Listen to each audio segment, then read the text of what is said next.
Hello and welcome to a deeper dive with Dara Cam. That is me. C'est moi.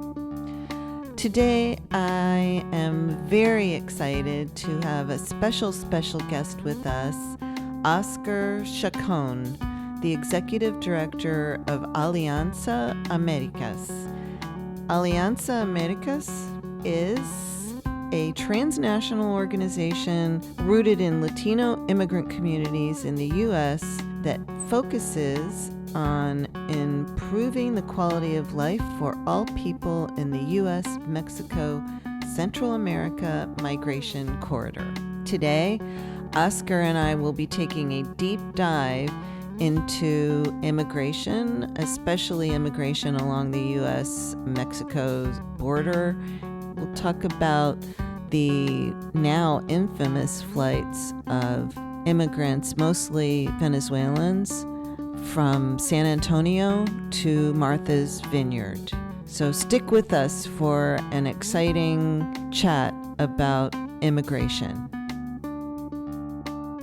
An unintended consequence of these two planes arriving in Martha's Vineyard is that we have seen very tangible evidence that the majority of people in our country do care about other human beings experiencing difficulty and pain. You're listening to A Deeper Dive with Dara, a podcast by City and State, Florida. We're here to take a deep dive into immigration and what Florida's doing and what's going on in the courts. And Oscar's going to help us sort all that out. Welcome, Oscar. Well, thank you very much. It's a pleasure to be with you today. Thank you for joining us. And I'm going to ask you, I'd like to start out if you could tell us a little bit about Alianza. Absolutely. Well, we are at this point a 17-year-old organization. We were founded to become a voice for Latin American immigrant-led organizations in the U.S., which at the end of the 1990s had experienced a significant growth across the nation, but did not have an organization at the national level looking after not only our needs, but our concerns, our proposals, our dreams.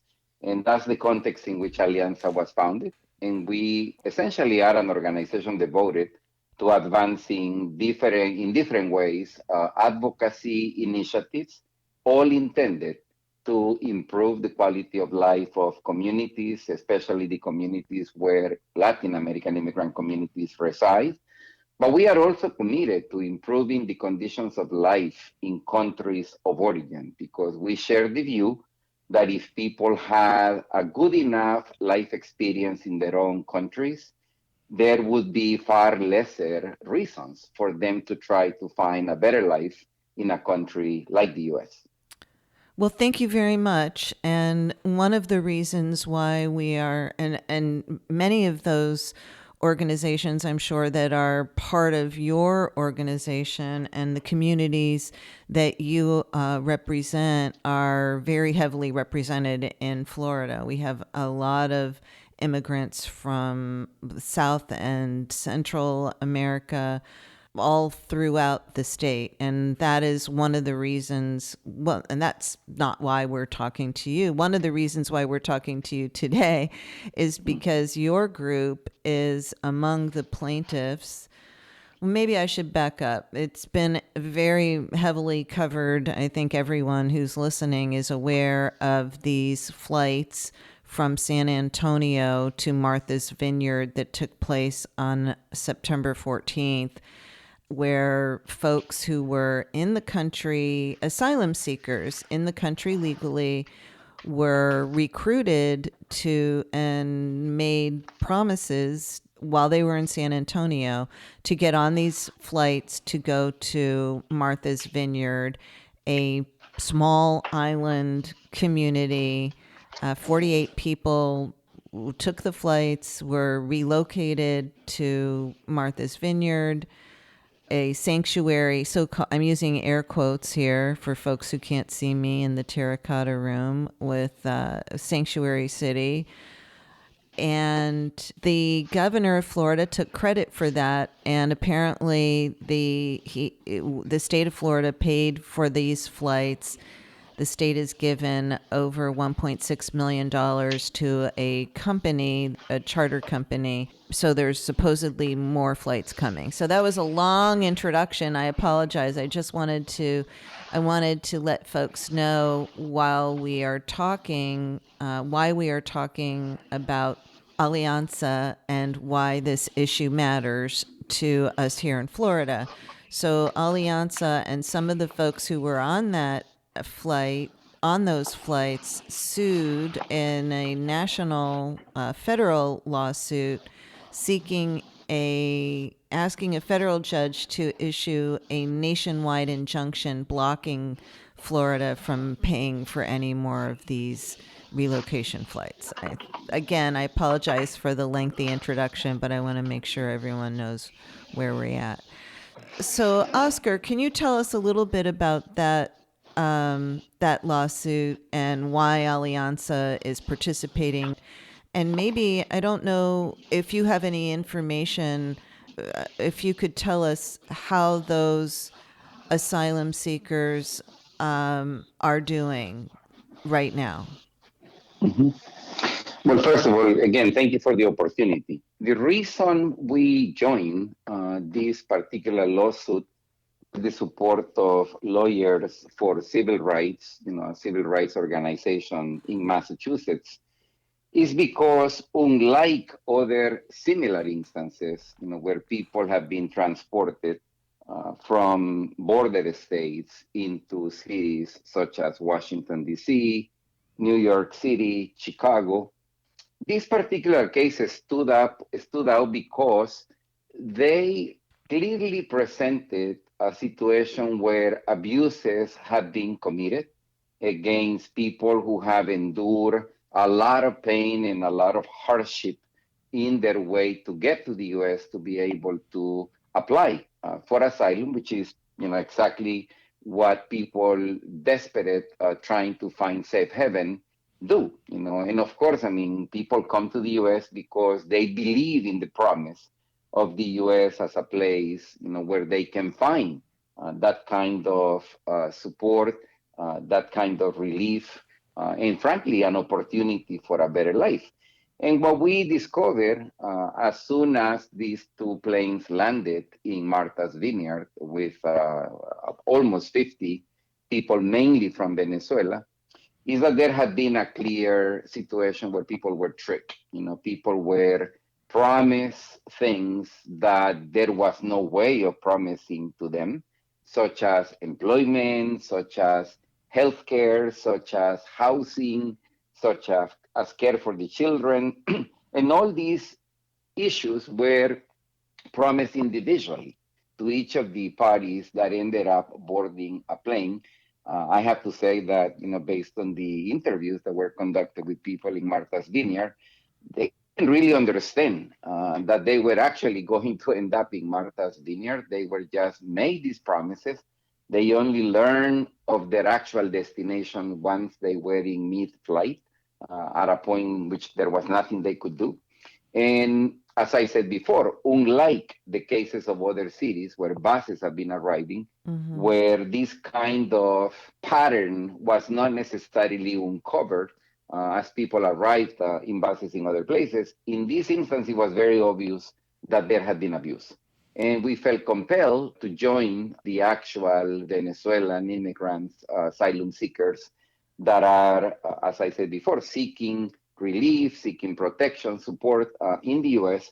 in this particular battle, because we really believe that this is an abuse of a population that have already undergone so much abuse because of the fact that they are literally running away for their lives and undergoing horrible experiences in the route. I have to say that very recently there has been more attention brought to the particular plight of Venezuelans that are trying to come into places like the U.S. And so again, I mean, we are more convinced now that this was the right decision for us to make, and we would do it all over again. You know, before we go on to talk about other lawsuits and see how, if maybe give us a checkup on how those immigrants from Venezuela are doing, you know, I was struck listening to you talk about how the U.S. represents, you know, we used to be a beacon on the hill, right? A place of hope and opportunity for people who are leaving atrocious circumstances in some of these countries. And Venezuela is certainly one of those under the Maduro regime. Is the U.S. still a place of safe haven for immigrants? Well, I mean, this is a very good question, and I should say that I'll approach it, you know, from at least three different perspectives. On one hand, I believe that most Americans, you know, everyone, you know, in our country, in their heart, still believe that we are a nation willing to support those experiencing desperation, those experiencing oppression in their home countries. And they still believe in their heart, I mean, that we should be that beacon of hope that you mentioned. I mean, they still believe in the principles engraved in the very Statue of Liberty, in as far as being a welcoming place in the world for people, as I said, seeking safety. So that's one perspective that I believe has changed somewhat over the past, 20, 30 years, but it still remains very vivid in the heart of the majority of Americans. The second perspective I want to quickly mention is one that has been really manufactured, one that has been created by certain political interests in our country. And it is a perspective that suggests that people like those who are arriving at our southern border and requesting asylum in the US are essentially undesirable human beings, are people who represent a burden to the country. And therefore, we should not welcome them. And we should make our laws as difficult as we can in order to prevent those individuals from actually getting a possibility of coming to the US, being welcome in the US, being able to settle in the US. And in fact, our laws have been changing for the past 25, 30 years, largely echoing this manufactured idea that immigrants, those especially seeking asylum in the US, as I said, are simply a problem, are simply a burden that we should not have to deal with. And I believe that that is in contradiction, with what I said before, in as far as where most Americans are at even today, in as far as their response to people in need. And the third perspective that I also want to bring in is the fact that the United States of America historically has projected itself around the world, and certainly in Latin America, as a matter of official policy, as a place that believes in freedom, as a place that believes in human rights, as a place where indeed people in desperation can come and be embraced. And so I believe that that part of the story hasn't changed, which explains why so many people, when they are indeed in these conditions of desperation and difficulty, seek to come to the US above any other place. Because, as I said, as a matter of official policy, we continue to promote this idea. And above and beyond these three perspectives, let me just point out something that we kind of forget in the way we talk about these issues. And it is that if you look at the past 40 years, not just the past 4, 5, 6 years, but the past 40 years, immigrants in general, people seeking asylum in the US, people who have been resettled as refugees in the US, they all have become extremely invaluable for our nation. They are incredible providers of progress, of support, of well-being to the country. They have absolutely made the country better, which leads me to say, these populations have been really a blessing for the country. And even today, we are rejecting constantly people arriving to the US at the same time that we have literally millions of jobs that are vacant, even in Florida. Well, there's a lot to unpack there, Oscar. On the one hand, what you say is true. Well, everything you said is true. But how do we balance this narrative that is out there where you've got Republican leaders like former President Donald Trump saying, the people coming over from the border are rapists and murderers, and even Governor DeSantis, the language, using illegal aliens, the language that they use to describe people who are seeking asylum, who want to migrate to the United States, that the governor constantly in Florida, I don't know how closely you follow what's going on here, but he constantly equates people trying to come over from the border with this infusion of fentanyl and drugs. And so there's somehow guilt by association that if you're crossing into the U.S. at that southern border and you're going through the process even the way you're supposed to, that somehow you're, again, air quotes, bad, or you're problematic because you're bringing drugs or crime into the country. I mean, I understand I'm not saying that as an observation. I'm saying, how do you balance the belief system that we are a good country, we are a place where people that provides hope and opportunity to nations that are suffering and individuals that are suffering, with the narrative that we don't want those kinds of people, or we don't want them coming in the way they're coming in because they're dangerous? Well, I think you are exemplifying what I was trying to convey in my earlier response. This is an active, alive contradiction that is engulfing the nation. You have an accumulation of evidence that clearly demonstrates that immigrants, all of them, have been, as I said before, largely a blessing for the country, with people who have become convinced of the opposite. And they go on and put forward a ton of stories, all of them revolving around the basic concept of dehumanizing and even demonizing human beings that, as I said, are in desperate need for support, for protection. And that contradiction is a contradiction that we clearly are not going to solve necessarily, in light of these incidents of people being bused or people being flown into places. Or for that matter, we're not going to solve that contradiction because of the lawsuit that we are a part of. I mean, this is a much bigger challenge as a society that we have. Now, I think it is important to also mention and make it absolutely clear, as a nation, we are facing a lot of challenges, many, many challenges that afflict people in a very legitimate manner. We have a problem with illegal, addictive substances that are indeed killing a lot of people on a yearly basis in the US.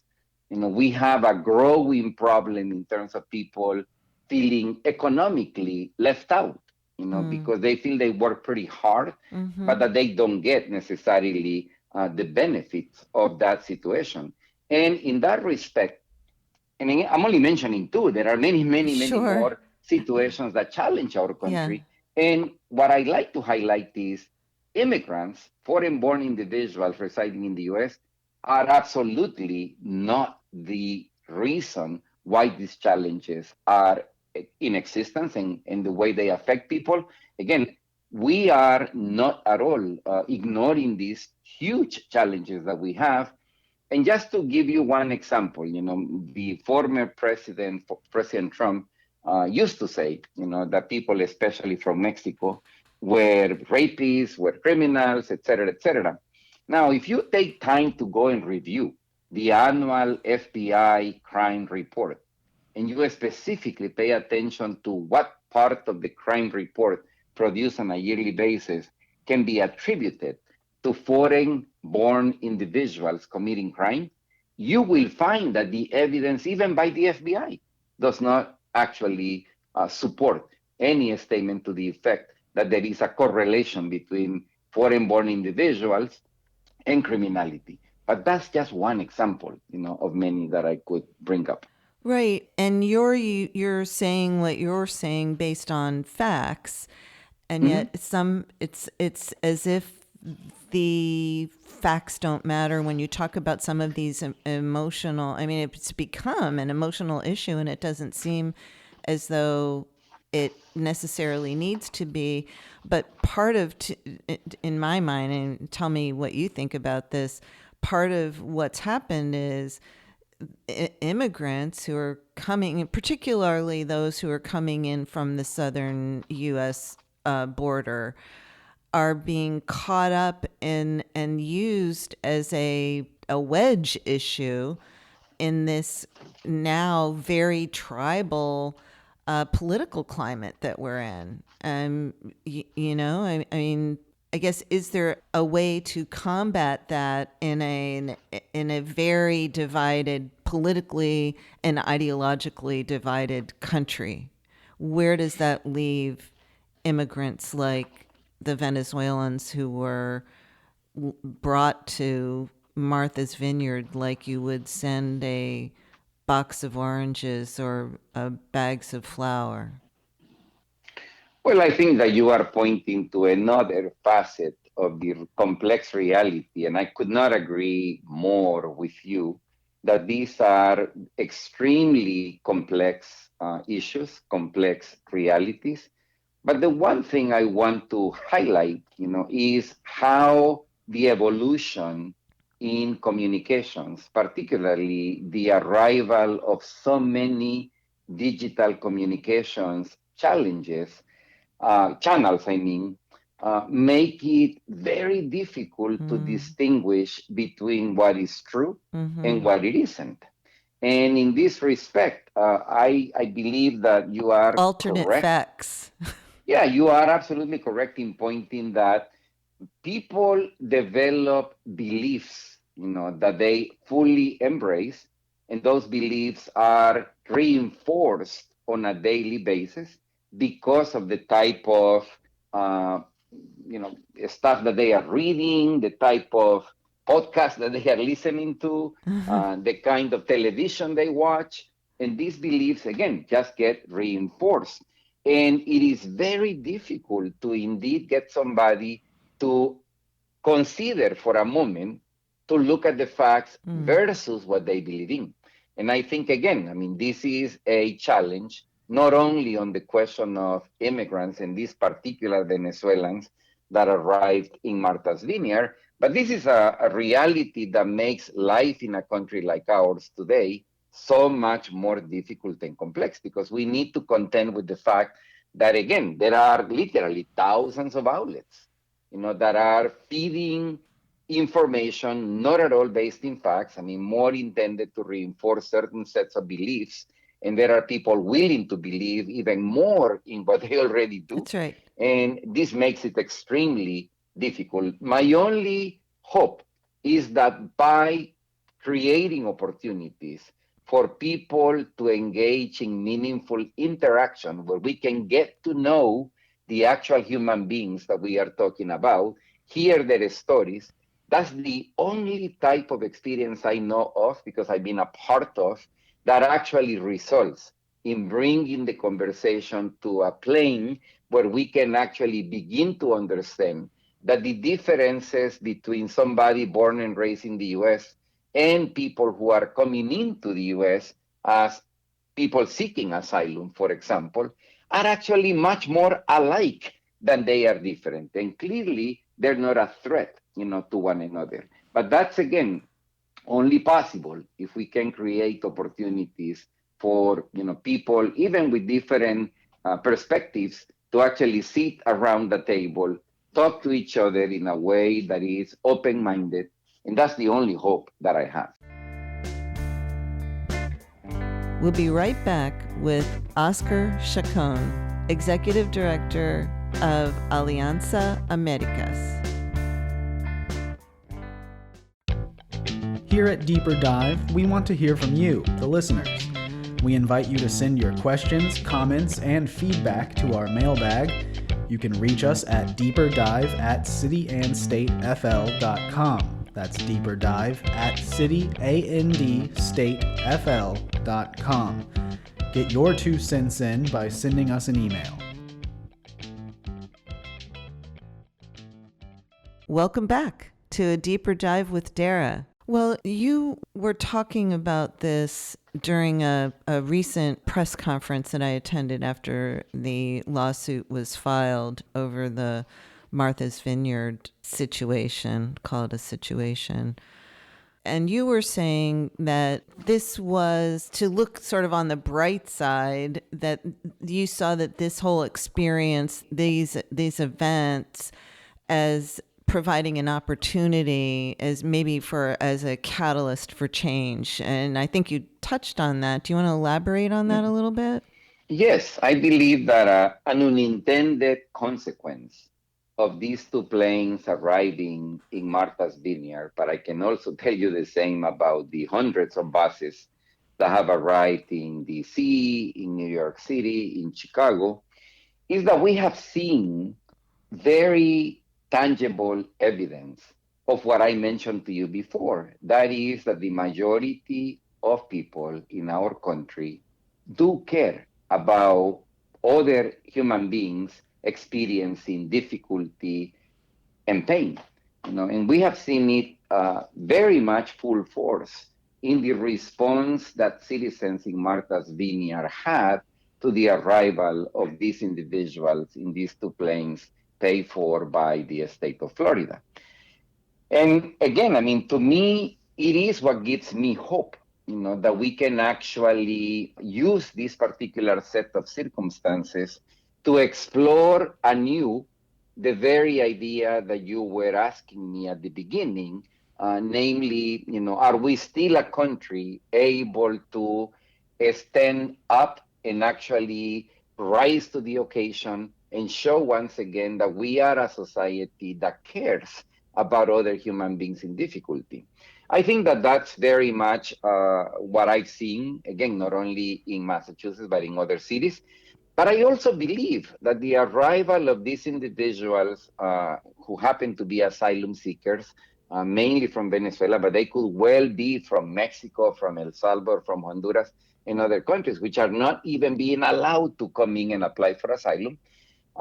It is also bringing up to the very forefront of everything another challenge for us as a country. And it is that our systems of social protection are not necessarily where they need to be, given especially the vulnerabilities that we are bound to see. Florida just experienced, the consequences of a storm. Mm-hmm. And clearly we were not prepared for that kind of pain being inflicted in these instances by a natural disaster. But I think all these call on us to once again, review where do we want to be as a country, not only in relationship to immigrants, but in relationship to anybody who is in need at a given moment in their lives, for us to show what solidarity and support actually means with one another, and what is the role that government must play in helping facilitate adequate responses to moments like this. Give us you're tired, you're hungry, you're poor. I think you referenced that at the top of the conversation. I'm wondering if you think that these latest immigration-related events, and I think you did mention this, and I should have added at the beginning of our conversation, that thousands, if not more than 10,000 immigrants have been relocated on buses from border states to northern cities. I guess maybe the circumstances were different, as you pointed out, in the Martha's Vineyard asylum seekers. But this moving around is is something that is going on. I'm not sure if it's still going on, but it has been going on. Before we wrap up, I want to ask two things. One is, do you have any updates on? I know that the folks in Martha's Vineyard were allowed to move to a temporary shelter that was set up at a Navy base not too far away in Massachusetts. Do you have any updates on how those folks are doing? Well, generally speaking, they are doing better. I think that they are finally able to get full nights of sleep and have food assured for them to be able to feed themselves and their families, their kids. And they are, as I said, I mean, finally getting a little bit of relief from what in some instances were months of very difficult days, without any certainty that there would be a safe place to sleep. But with that said, I mean, I also think that people are beginning to look at more practical matters, such as how can I actually solve, my lack of ability to lawfully be employed in the U.S., which is a very practical problem that we have with people who apply for asylum. Chances are they will not be able to get an employment authorization document or work permit, as popularly they are called, for months, and that is a big contradiction because we want people to prove to be self-sufficient, but we deny them in a very expedient manner the ability to work. On the other hand, I also should point out that some of the Venezuelan migrants are also beginning to establish contact, with people that are acquaintances of them, in some instances, family, relatives of theirs. And there are efforts to try to make it possible, for them to actually be reunified with people they know. But as I said, I mean, cannot really go into specific details because there have been some issues, I mean, sadly, affecting them as well, including literally death threats and just hate communication, hate mail sent, to them via the lawyers. And that's pretty sad, but it is also something that is part of a reality that they are waking up to, in that the U.S. is not necessarily all the same, and that not all the people are like the people who welcome them with open arms in Martha's Vineyard. Right. Do you think that these latest immigration issues, the buses, the planes, do you think that we'll see that will enervate Latino voters as they go into the midterms in just a couple weeks?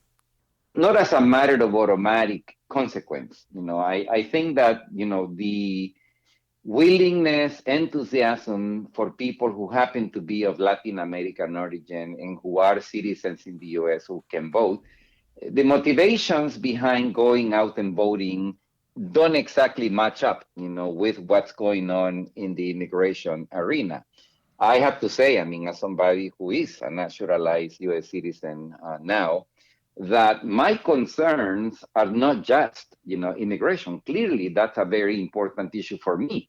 But I also think, about the future of the country from, an economic opportunity perspective, the future of the country from a racial justice point of view, the level of responsiveness by elected officials to actually solve problems that exist in my community. Those are the issues that make people be more or less interested in actually participating. And I can definitely say that people of Latin American origin who are voters in the US will vote in multiple ways. I mean, there is nothing at all to suggest that we are monolithic in the way we actually vote. Yes, I am aware of that, and I apologize if my question seemed to imply otherwise, but oh no. Is there anything that you think that we didn't touch on today that you'd like to add? I guess the only angle that I find often missing in the reporting, and there have been a few articles over the past few days, literally, that kind of address this question, but it is always important to ask ourselves, what's so broken in the countries that these people come from that they risk so much to come here? I mean, that's something that I find that people do not understand in the case of Venezuela, nor do they understand it in the case of Mexico, Guatemala, Honduras, El Salvador, Haiti. These people are not coming because all of a sudden they woke up and they don't love their countries anymore. You know, the circumstances, both from an economic security, from a political sense of safety, has gotten so bad that it explains why people undertake these perilous, journeys that actually lead to many people dying. And still they do it because what they're leaving behind is worse. And that's something that I don't believe that a lot of Americans get to understand easily. They're wanting oftentimes a better life for their children, a safer life for their children. And many of them provide remittances back to their families back at home because they sure do. The economic situation is so dire in those countries that you just mentioned. Yeah, no, that was the only thing that I think we did not touch on that I wanted to at least mention. So thank you very much, Oscar, for joining us today on A Deeper Dive with Dara. I hope that you join us again sometime soon. It will be my pleasure. I'll be back anytime you invite me. A Deeper Dive with Dara is a podcast by City and State Florida, hosted by Dara Cam, produced by Ryan Daly, and music for the podcast was recorded by Periodic Labs, LLC, and performed by Ryan Daly and Danny Reyes.